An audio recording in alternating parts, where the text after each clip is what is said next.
Welcome to Mousumi's creation. Mousumi's ক্রিয়েশনের সকল বন্ধুবান্ধবদের আরও একবার স্বাগত জানিয়ে আজকে আমি বাঁধাকপির পকোড়া করব। বাঁধাকপিটাকে প্রথমে এইভাবে গ্রেট করে নিচ্ছি। একটা গ্রেডারের সাহায্যে এইভাবে গ্রেট করে নেবেন বন্ধুরা। সবার বাড়িতেই যে কোনো ধরনের গ্রেডার আছে আশা করছি। আমার গ্রেট করা হয়ে গেছে। গ্রেট করা বাঁধাকপিটাকে সামান্য একটু নুন দিয়ে মাখিয়ে রাখতে হবে। এরপর একটা বড় সাইজের আলু নিয়ে নিয়েছি, কাঁচা আলু। আলুটাকেও এই একই রকমভাবে গ্রেড করে নেব গ্রেডারের সাহায্যে। আপনারা যে পরিমাণে বাঁধাকপি নেবেন তার 25% আলু নেবেন। মানে আমি বলতে চাইছি 75% থাকবে বাঁধাকপি গ্রেড করা আর 25% থাকবে কাঁচা আলু গ্রেড করা।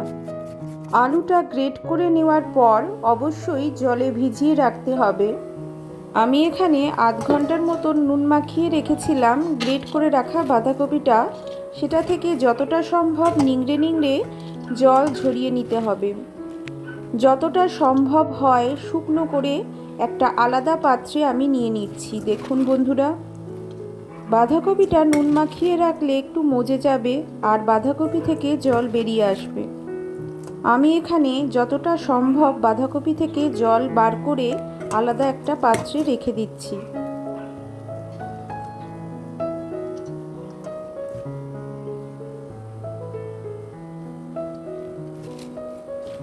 এরপর একই রকমভাবে আমি আলু থেকেও ভালো করে ধুয়ে জলটাকে চেপে চেপে যতটা সম্ভব জলটা চেপে বাঁধাকপির মধ্যে দিয়ে দিচ্ছি। গ্রেট করে রাখা আলুটাকেও যতটা সম্ভব জল থেকে তুলে নিংড়ে আমি শুকনো করে একদম বাঁধাকপির ভেতর দিয়ে দিচ্ছি।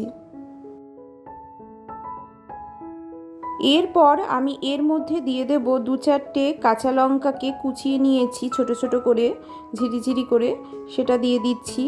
আর দিচ্ছি সামান্য হলুদ গুঁড়ো 1/2 টিস্পুন, জিরে গুঁড়ো দিচ্ছি 1 টিস্পুন, ধনে গুঁড়ো দিচ্ছি 1 টিস্পুন, আর সাধারণ রেড চিলি পাউডার দিচ্ছি 1 টিস্পুন। আর দিচ্ছি স্বাদ অনুযায়ী লবণ। আমি এখানে 1 টিস্পুন লবণ দিচ্ছি।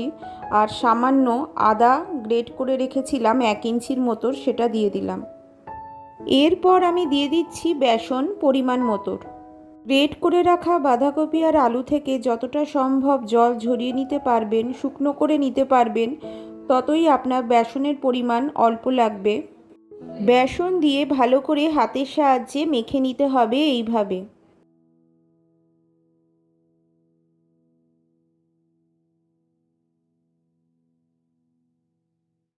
আমার এখানে মনে হচ্ছে আর একটু বেসন লাগবে, সেই জন্য আমি দিয়ে দিচ্ছি আবারও অল্প একটু বেসন। তারপর একই রকমভাবে হাতের সাহায্যে মেখে নিচ্ছি।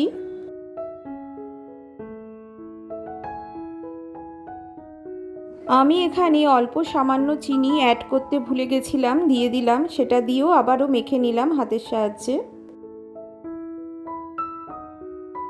এরপর গ্যাস ওভেন অন করে আমি কড়াই বসিয়ে দিয়েছি। কড়াইতে নিয়ে নিয়েছি মাস্টার অয়েল।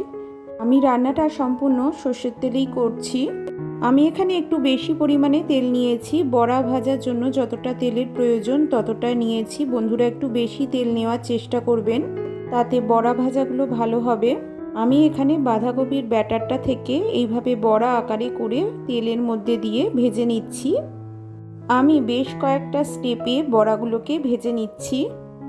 আমার এই কড়াইতে যতগুলো বড়া ধরে মোটামুটি সেই কটা বড়া দিয়ে ভেজে নিচ্ছি। তারপরে কয়েকটা স্টেপে আমি অনেকগুলো বড়াই ভেজে নেব।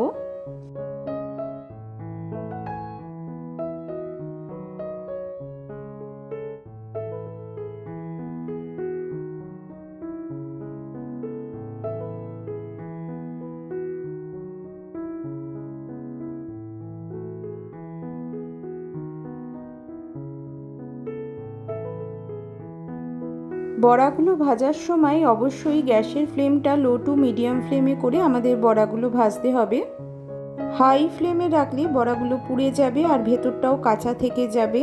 তাই জন্য একটু ধৈর্য আর সময় নিয়ে লো টু মিডিয়াম ফ্লেমে করে বড়াগুলোকে ভেজে নিতে হবে কয়েকটা স্টেপে। প্রথম পিঠটা ভালো করে ভাজা হলে তারপরে উল্টে দিতে হবে পরের পিঠে।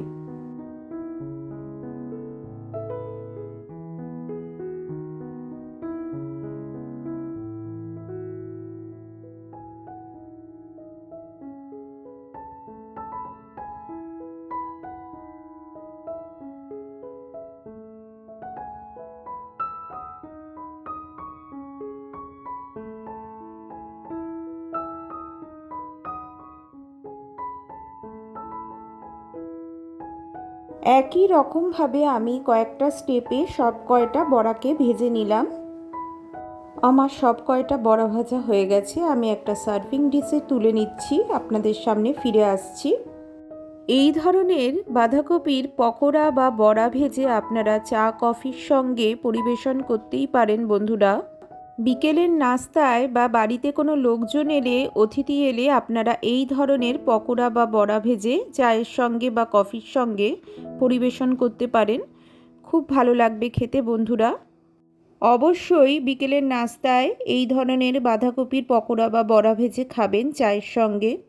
একবার করে খেলে তবেই বুঝতে পারবেন বন্ধুরা কতটা ভালো লাগে। মুচমুচে এই ধরনের পকোড়া মনকে ভরিয়ে দেয়।